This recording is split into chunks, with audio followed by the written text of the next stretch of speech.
For those of you guys who follow our Instagram at Out of Spec Motoring and our Facebook page, recently you had seen I had asked, what are your questions about Electrify America? And the reason was Electrify America invited me to their headquarters to meet with their executive team to discuss their network and answer all of your questions. So welcome to Out of Spec Motoring. Today we're going to get into that.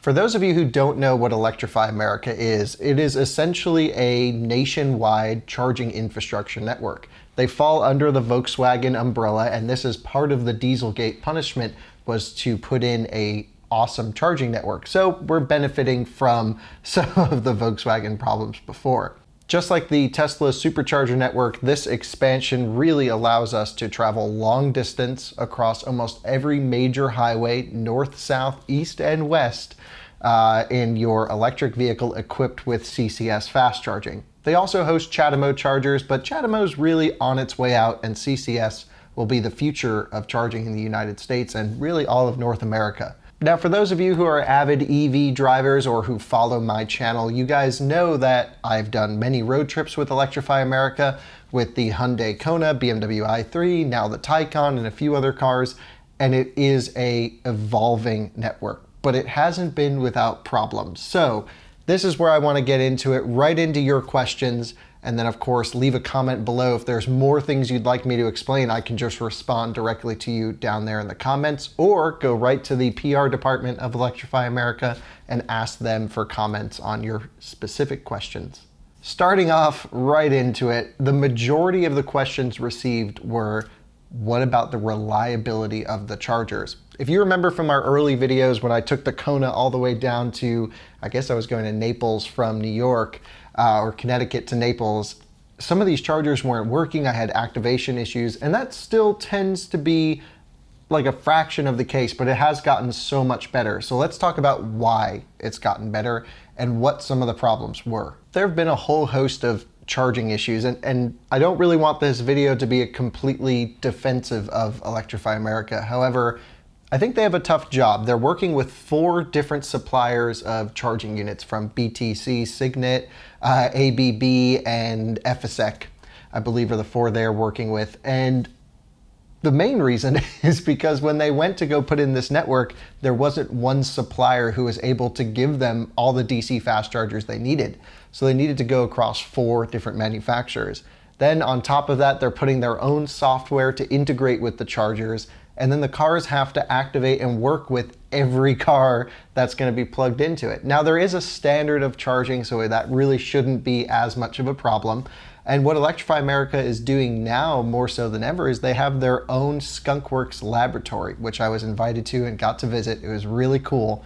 And what they do is they invite manufacturers from really anyone who wants to come and certify and test their vehicles with the network. So you go to this little garage in the back of a business park, you plug into all their different types of chargers, and they do some software tweaks, coding, blahs, whatever they do, and then they certify it to work on their network. So they're working hard on that.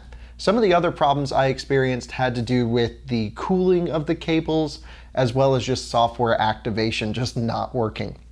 And I don't want to pretend to understand all of the problems, but I will say in my own personal experience of the network, it has gotten so much better within just the last 8 months or so. I mean, I really think I would comfortably rely on this network to go on a trip, which I did recently. I went from basically Connecticut to Oklahoma City, halfway across the United States, only using this charging network. And I was stranded once. That did happen. However, it was completely my fault, because the thing is, Electrify America gives you real-time charger status, which is so important for updates. I just had neglected to check that status before arriving to that station to see that it was down for updates. So that was avoidable. The thing is, in order for long-distance travel to be easy and accessible to everyone driving an electric car, similar to a Tesla on the supercharger network, I believe there needs to be a really good in-car route planner, as well as real-time charger status integrated into the vehicle on your way to the charger, so that if for whatever reason the town loses power or it gets filled up, automatically the algorithm could divert you to another charging station if available. So let's get that out of the way. Reliability, it's getting better. It is not perfect. I mean, it will never be perfect, but it is getting so much better. Tesla has it easy with the reliability of the supercharger networks. They make the cars, the charging hardware, and the software vertically integrated. This is a whole big problem, but I will tell you there are really awesome people. I got to meet every single one of them working on these problems, and they are very dedicated to it. One particular follower of Out of Spec, Chris Maxwell, who I know personally is a good friend, asked awesome questions. So I'm just gonna run through his list, and let's go right here. And it says, what progress, if any, has been made regarding the Hyundai charging situation from cost? Now, the problem with with Hyundais in particular, the Kona as well as the Kia Niro on Electrify America, is when you plug the car into the unit, the car communicates to the charger that the maximum that car can pull in terms of power is about 76 to 78 kilowatt. The problem is the pricing tier is from 0 to 75 kilowatt and then from 75 kilowatt to 150. So you're pulling the bottom speeds in a per minute pricing category, which means you're getting really bad value for the time you're at the charger. Now, this is a solution that I don't think officially has been made yet, but they are working really hard to come up with a pricing strategy with Hyundai, Kia, and this should be rolling out soon. As far as I understand it, Electrify America has everything on their end done. We're just waiting for Hyundai and Kia to sign the paperwork and have an official partnership with Electrify America. Chris also asked, how do you identify a Tesla power pack location? One of the problems with hosting charging, and one of the reasons that it's not quite, you don't really see the free market going into putting in charging, is demand charges for electricity. So if you plug in a car and you start pulling 500-600 kilowatt from the grid with multiple vehicles there, you're not only getting charged for the amount of energy that you pull, but also the demand on the grid. And so what Electrify America has done is they've partnered with Tesla on the back end to install power packs, which are basically giant batteries to help pull the maximum load down below that peak number. And Chris said, how do you identify a station with it? And really, you just would see a giant Tesla battery somewhere around the install. There's no real way to see. If anything, it should just be plug and play. You don't even have to think about it. But it would be cool to see some of those installs. I've seen them. They're really nicely done with the integration. He wants to know when Electrify America will have some merch. Didn't ask that. And this next question is a really interesting one. California has mandated that you can no longer charge by minute for your charging time, which I 100% agree with. And this is something that's going to happen years down the road. I think 2023 into 2030, there's going to be a rolling period. And what happens now is when you plug your car in, you basically get billed for how many minutes you're plugged into that charger. And certain states don't allow charging hosts to charge for electricity by the kilowatt hour because it's considered a reselling of power. And so what Electrify America does is they charge by the minute. Now certain states are catching on and they're forcing everyone to charge by the amount of electricity that flows through the cable into the car, which is super great. Electrify America's pricing strategy will be ready for that. They don't know exactly what the rates are going to be, but they're certainly prepared. But I did ask a little bit of reasoning as to why they really like this per minute strategy, because to me, it seems quite unfair, especially in the case of the Hyundai Kia situation. And it really just comes down to overall cost, but also getting people out of the chargers. So what they really want to see is high turnover rates. So you plug in, take the juice at the maximum your battery can, and there should be an incentive for you to leave to allow the next person to charge. Because right now these stations are largely empty. I mean, it's exciting when you see someone else charging. But in just a few years, these things are going to get full. So they're trying to come up with a plan to incentivize people to basically charge like I do. Charge until the car tapers and then go to the next one. So that's the per minute strategy. I kind of get it, but I still would go for per kilowatt hour, my own personal wants. There were a few other questions that Chris asked as well. I'm not going to touch on all of them, but a few of them I will. One of them was tap to pay for your phone. actually working. It doesn't work for me, you know, with my wallet on my iPhone. Basically, I should be able to pull up Electrify America, tap my phone, and then activate the charge. That doesn't really work so well. However, the app was just getting a complete refresh, and I'm pretty sure they sent it out today. I'm not sure when this video will get uploaded, but that is good news. Still, we'll have to try it out. Some of the other questions he asked were, why did they release a home charger? Well, Electrify America wants to really have a full portfolio of charging options for your car. I believe the charger now, like Chris had mentioned, is just a dumb charger. It's just plugging energy in. But my understanding is it has app capability, and they want to show everything your car is using on their network, including your home charging, which I think is a really good idea. I think connected chargers, sure, the cars have apps, but it just is glitzy and cool, and I really like that. And Chris asked, you know, who uses the network the most? They didn't really know. I'm sure they could look it up, but you know, he said he spent over $1,000 with them already road tripping. I'm sure he's up there, but there are some people that rely on this network to charge every single day. For example, there's a fleet of Lyft vehicles, Kia Niro electrics, 100 of them in Denver that only charge on Electrify America, and Lyft pays for the driver's charging. So, they rent the cars. So I imagine they would be higher than anyone else for fleet use, would be my guess.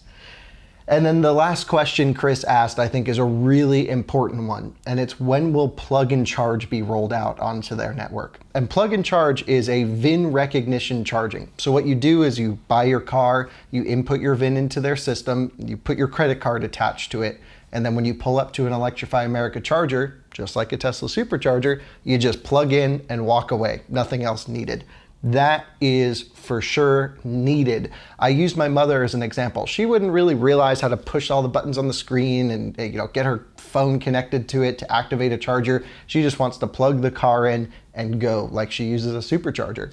And so Electrify America has the capability for this. Not all vehicles do, although they're working on it. It will likely start within the brand umbrella of Volkswagen Audi Group, just because it's easy. They have partner manufacturers.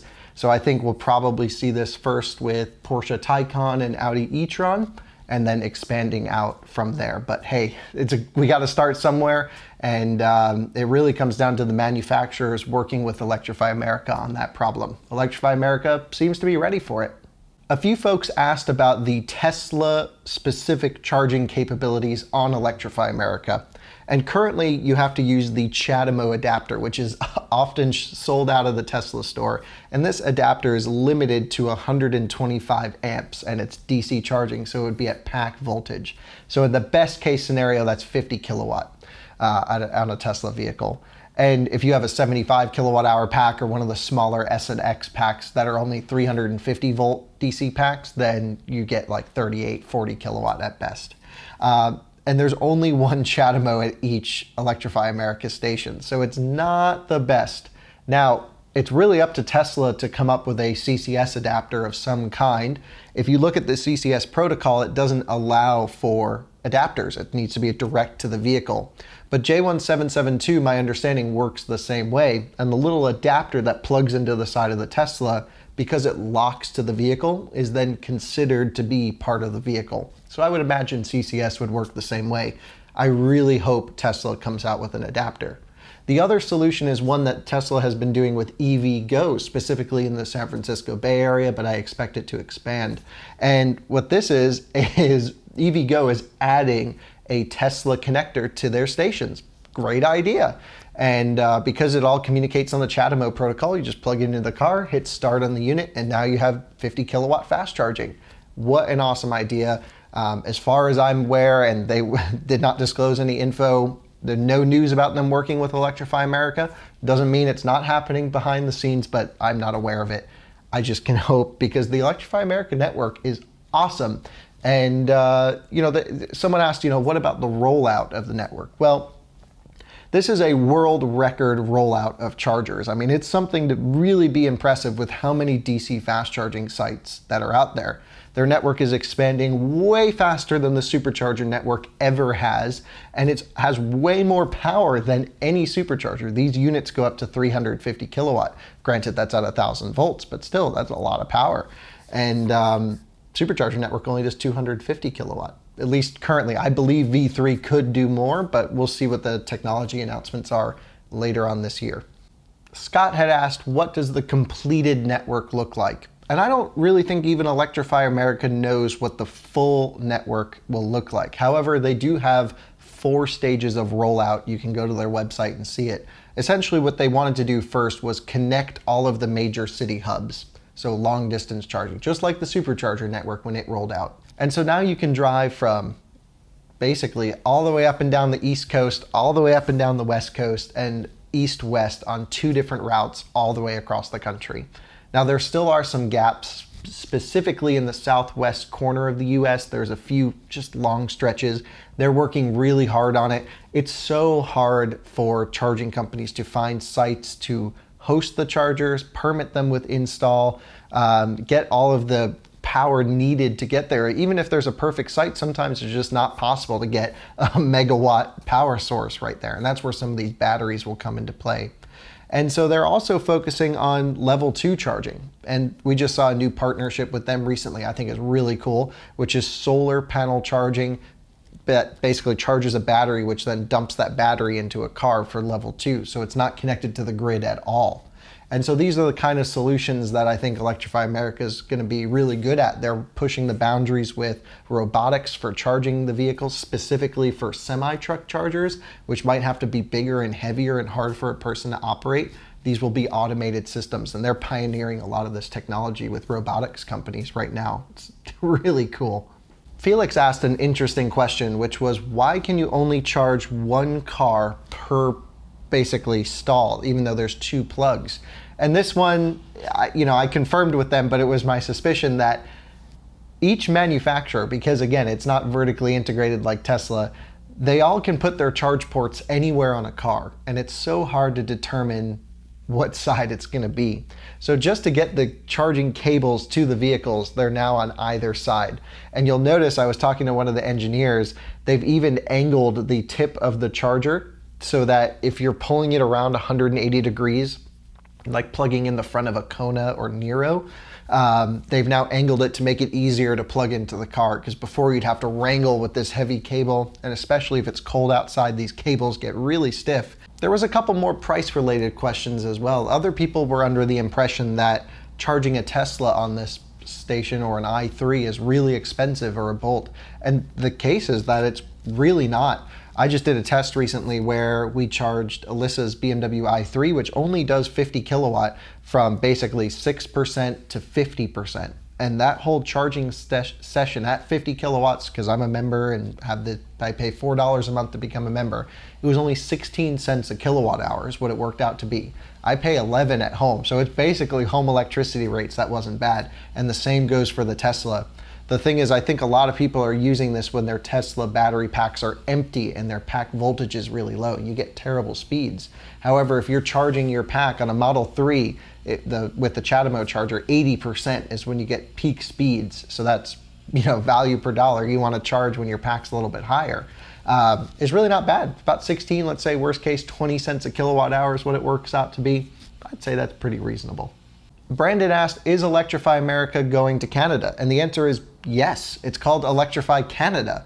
And so it's another subsidiary of the group, and they're going to be expanding all across Canada as well. It's pretty amazing. The rollout is crazy. And on top of that, other people in the US are like, what about all these gaps, these stretches? Well, again, we've touched on it. It's just hard to find the spots, and that's certainly no excuse, but they've only been doing this, I think, 18 months putting chargers in. I mean, this is not like the supercharger network where it's been years.